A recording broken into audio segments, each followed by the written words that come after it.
Sizninki uyda 8 milyonlik qo'yib aka deb anglab keldik-ku, rasma? Ba. Rasma? Ras. 8 milyonlik qo'yma? İkisi var 8 milyonlikdan. 3 milyon Şinjan güzülünün dadısı deydi. Balası. Balısı mı? Cunguzun dadısı. Jungo güzülünün dadısı. 8 milyon pul bir sallonca patam da. Sallongchoyga sapaqmıdıq amıcıq bilay. Bak kağıtla ne diyorsun? Kada 8 milyonlik qo'yni bir ko'rib bakayla. Ya to'y oldum bu yerda. Ha, aşı paqlanni çiğniverge. Paqlanning to'yi oldu. Mesela bir qo'yni bir qo'ygan chaqda men to'y qilgan gapmi ya? Ha. Ha, normal ahvalı. Fazla. Ha. Ha koşma da bakalım merkezde. Ha. Aşırı işte. Bugün ben götüş sebebiyle şu çay. Ha, men taq bir qo'y.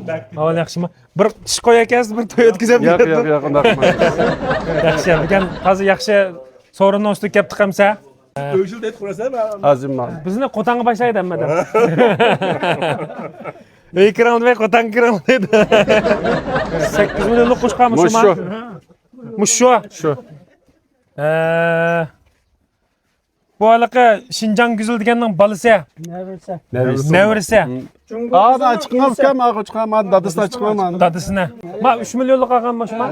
Moçunun balısı. Siz o'zingiz 3 milyon olgan mana. Olgan, evet. Nech pul satmadingiz?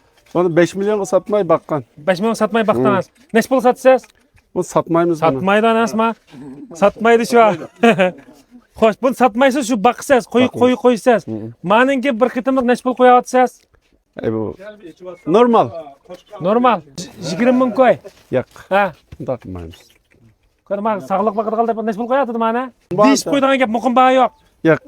Ha, bo'pti. Buni so'ramaydi ekanmiz-da hamsa. Alabilir. Hamda mening bahosi 8 milyon. Sizlar hamma Ya aldım 8 milyon. 8 milyon oldingiz. Ağam bahası. 8 degan savdo bo'ldi.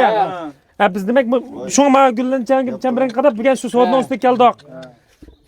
Sizlar shuni naq maydon ko'rdinglar. Biz oldingi yillari shu do'yinga ancha-muncha qo'ylarni chiqardik. Qo'ylarni chiqarsak, bu yolg'on.